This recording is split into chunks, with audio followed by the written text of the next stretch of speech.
It's the fourth film. Yep. Time to do Nightmare on Elm Street 4. The Dream Master.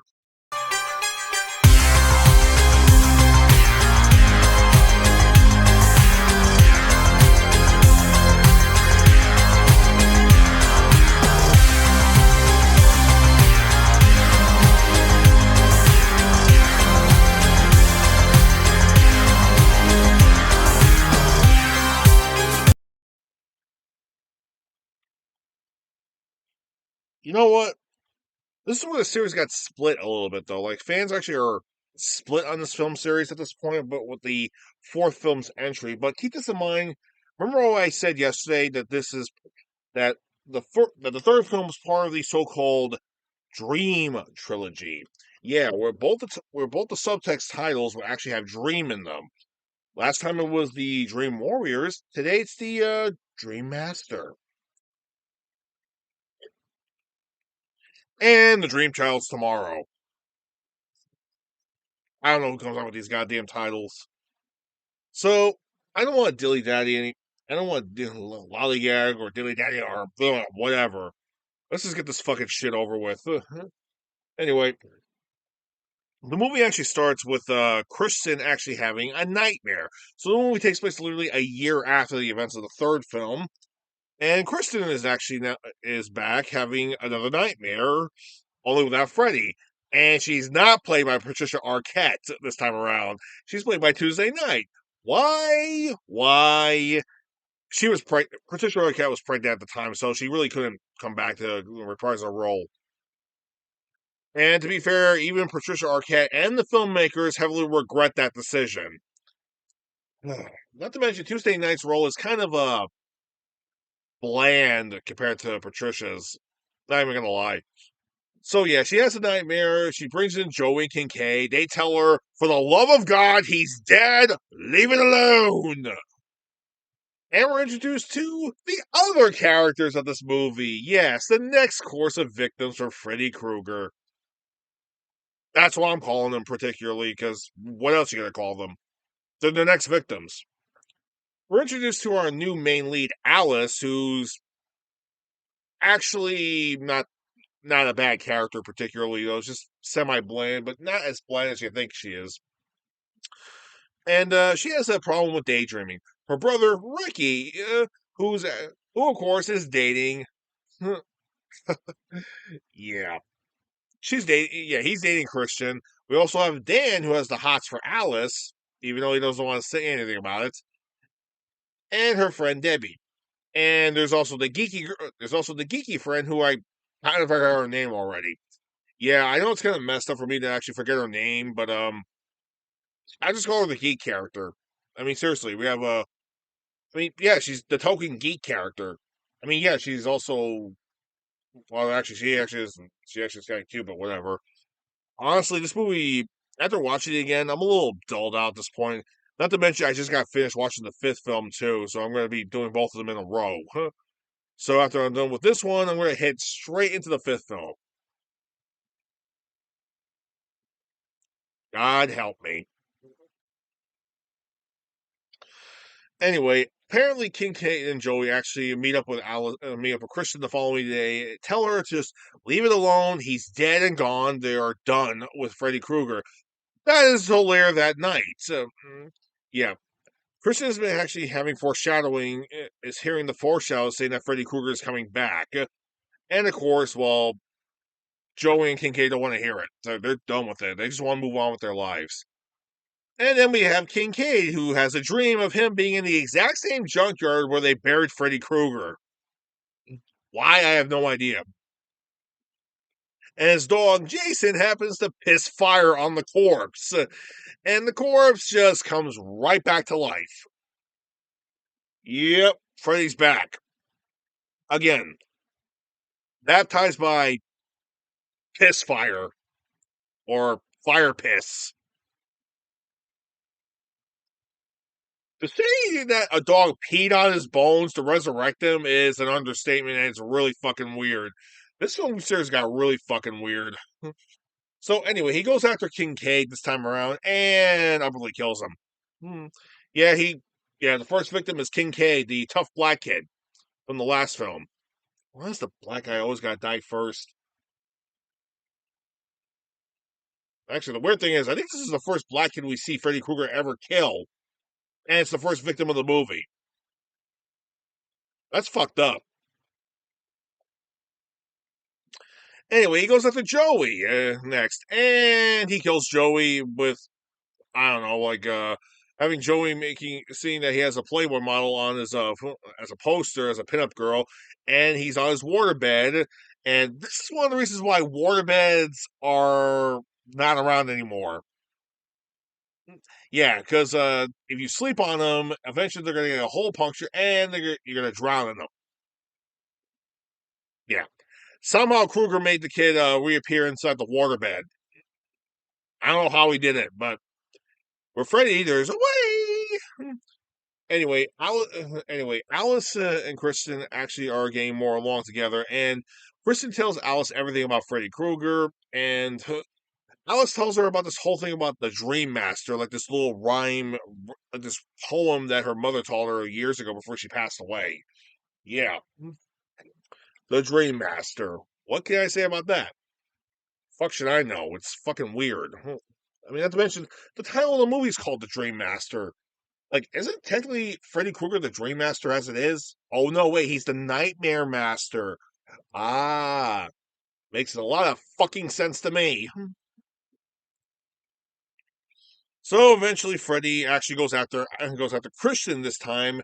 Christian, well, the thing is, Freddy is more hungry for more victims, and he wants to kill off Christian. And as he's about to kill her off, she drags Alice into the dream by accident. Nice one there, Christian. Nice, you fucking idiot. Anyway, Freddy up and kills. Anyway, before she dies, Christian tells Alice to take her power. Find the way to defeat Freddy Krueger. So she's basically passing the torch on to Alice. Kind of a dick move there, but hey, whatever. Anyway, Christian gets killed. Her soul goes right into Freddy, but then part of her soul shoots out of Freddy and hits Alice, and then she wakes up. Alice and Rick go to Christian's house and find out she's dead. Yeah. And here's something that's even more messed up. Christian's mother was more of a real pain in the ass in the previous film. In this one, she basically deliberately killed her daughter. Yeah, she deliberately killed her. Fucking bitch. You deserve a life imprisonment. Or better yet, give her the fucking death penalty at this point. Fuck it. How do I know this? Because she fed Christian a lot of sleeping pills. Now that all the people Now, the reason why Freddy went after those kids is because of the fact that, well, they were the children of the people who had murdered him. And now what does he want to do? He wants to go after some new flesh and blood. And so he starts targeting, well, the new kids. Okay, seriously, this is sort of a problem. Why didn't Freddy do this a long time ago? Rather than just go after the kids, he also takes out some other kids as well. I mean, this is beyond fucking stupid. I mean, okay, this is a big loophole, but whatever. Let's just get this over with. I'm already suffering from Freddy fatigue as it is. So let's just get this over with.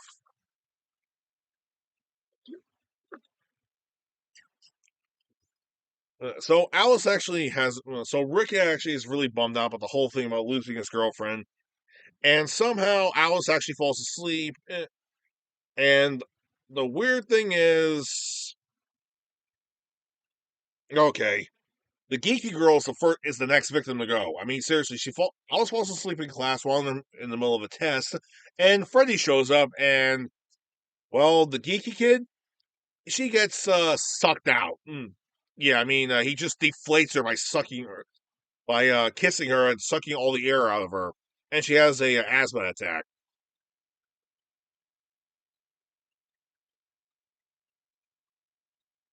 Yeah. Okay. There's like a yeah, and there's also a suck face joke there, and Freddy already said it, and I know he actually failed the girl, but dude, I just gotta feel Freddy on that one. That was just pretty pathetic. Next one is Ricky, and keep in mind, Ricky is a martial arts expert. Yeah, he does a lot of martial arts stuff throughout the entire movie, and okay, here's the thing too. Yeah, Ricky does die, but his death scene is kind of pathetic because the studio ran out of money, and at this point, they already filmed his funeral sequence. So, what they do, they just made a quick scene, regardless, with the actor actually just doing martial art movements and fighting Freddy, who happens to be invisible. Yeah, that's the best they can do. That's not good, but hey, what are you gonna do about it? Well, you know what's really more messed up is that he actually starts kicking Freddy's ass. I'm not kidding. Like, Freddy makes a joke saying, "Only a true master doesn't need his eyes." Wow, you're a fucking idiot. Pop, pop, pop. And he starts beating the shit out of Freddy. We don't see Freddy actually get his ass because he's invisible, but yeah, knowing that the brother actually kicked Freddy's ass before he kills him, dude, Freddy, you're a fucking idiot in telling these kids what they need to do. Seriously, stop doing that. Okay? Seriously, stop it. So yeah, Freddy's claws actually kill the brother, and then after the funeral, there's a subplot with Alice having a lot of daydream problems. Like she daydreams constantly in and out, but at her brother's funeral, she stops the daydreaming. Like she literally just commits and stops the daydreaming altogether. There's another subplot that's actually semi-important in a way, which is actually a little bit more important in the second film that she's in. Well, I mean the next film. But apparently Alice and Rick's dad was a mean drunk. Like he's a complete alcoholic. But in this film, you can clearly see he's actually in a lot of pain due to the fact that he lost his son, and he doesn't want to lose Alice, and he's continuously drinking. But it looks like he's struggling the fact that he wants to continue drinking. All right. Supposedly, there's a couple of deleted scenes where he actually, where supposedly Alice's father is actually going to pour himself a bourbon, but rather than drink, he just sits there. He just puts it back on the table and let it sit there before he commits to actually drinking it. Like he's struggling to not drink. So clearly, he has a bad case of alcohol. Well, he's a complete alcoholic. So I don't know. It's a subplot, but it's a little bit more better explained in the next movie. So in this one, let's just get through it. The muscle girl, Debbie, is actually now next. Anyway, Dan actually wants to help Alice even more, and he starts to become her boyfriend. Yeah, that's good to know. But here's something a little weird. While Freddy kills the kids, not only does he kill them, he absorbs their souls, but their strengths go into Alice. How? Blame Christian on that one. Yeah, somehow when Christian actually gave Alice her power, it somehow transferred some of Freddy's energy over to her too. So okay, as he consumes them, he gets their soul while she gets their strength, which is weird. Yeah. So anyway, yeah, Davey's now the next one on the list, and Freddy actually has Alice and Dan going to a loop. What's a loop? Yeah, apparently the scene is basically like like you see Alice run to the diner and she meets up with Dan. It's like he's at the Debbie. I'm driving. Come on. Okay, they drive over there. They get to Debbie's house. Alice runs to the back of the house, and it repeats to her going back to the diner, and it just goes on for a while. By the third time around, Dan's like, you know what? I feel as if we've done this before. Seriously, this is a little weird. By the fourth time, Dan actually repeats everything she says before she says it. And he's like, oh shit, we're both asleep. We're in a loop. God damn it, get in. And what happens to good old Debbie, who is a muscle girl? And they pretty much says she's a fitness junkie and she hates bugs.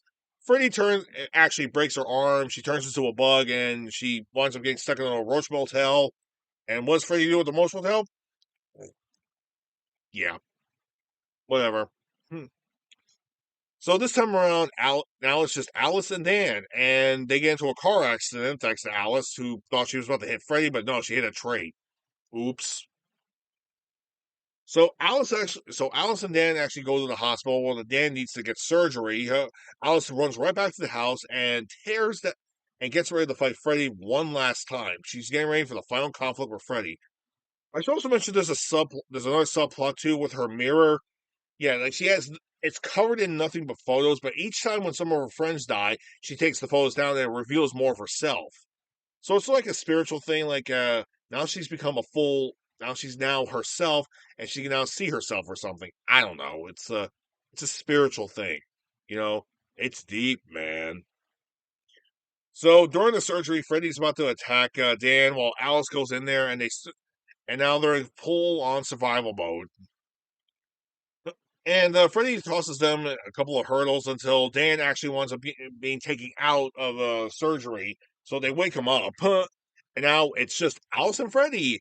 And it's a complete fight. Like, seriously, Alice just fights Freddy with doing the martial arts skills from her brother, the tech stuff from her geeky best friend, and using the toughness of her other best friend, of Debbie, who recently just got killed. So yeah, there's all that, but Freddy is just taking it all. It's like, ah, ha, ha, ha, ha. You can't hurt me, you can't hurt me. I'm eternal. Ha, ha, ha. Shing. No, I'm gonna kill you, bitch. Alice also only remembers the rhyme, the stupid rhyme or the poem of the Dream Master, and comes to this conclusion. She remembers that if evil sees itself in the mirror, it will destroy itself. Which doesn't make any sense, but here's what happens. It's really fucking weird. She grabs a piece of glass of the window she actually broke through, which they're inside of a dream church amongst all things. She grabs the window and actually shows Freddy his reflection, which weakens him, and also enrages all the souls inside of him. And he start pulling, and he come out of his body like literally like little pieces like little people start actually coming out of his body and start to torture him and everything. And one of them is played by Linnea Quigley. How do I know this? Because she's credited as like one of the as a naked soul girl. It makes no sense. I don't know why. I guess they just wanted tits in that movie somehow. So yeah, get Linnea Quigley. No. It was a useless cameo, honestly. All the little soul people actually wind up ripping Freddy's mouth wide open, and all the souls come spewing out and going to heaven this time around, thanking Alice. And the movie ends with Alice and Dan walking right by a water fountain, foreshadowing that Freddy may return again. But the movie ends with the movie ends right there on the spot. Oh joy, how nice! And for some reason, they have rap in the credit sequence. I don't know why. It's the late '80s at this point. I guess they were getting sick and tired of all the orchestrated music and rock music, so they wanted to toss in rap in there as well. I don't know why. And that was The Dream Master. Would I recommend this movie? Yeah, kind of. I mean, compared to the other films, I mean, The Dream Master isn't really the worst. I mean, it's okay in my opinion. Though compared to The Dream Warriors versus The Dream Master, I would say The Dream Warriors was actually far superior. But The Dream Master, I don't know why. It just feels like it's a lighter tone by comparison, even though there's more kills in this movie. I don't know. Other than that, it's really not bad, but it's passable, honestly. Now, I'm sorry, I'm just dreading because I gotta do the worst one, another bad Freddy Krueger film, the fifth film, which is also deemed the worst in the Dream trilogy. Tomorrow, it's the Dream Child. The fucking Dream Child. I'll see you then.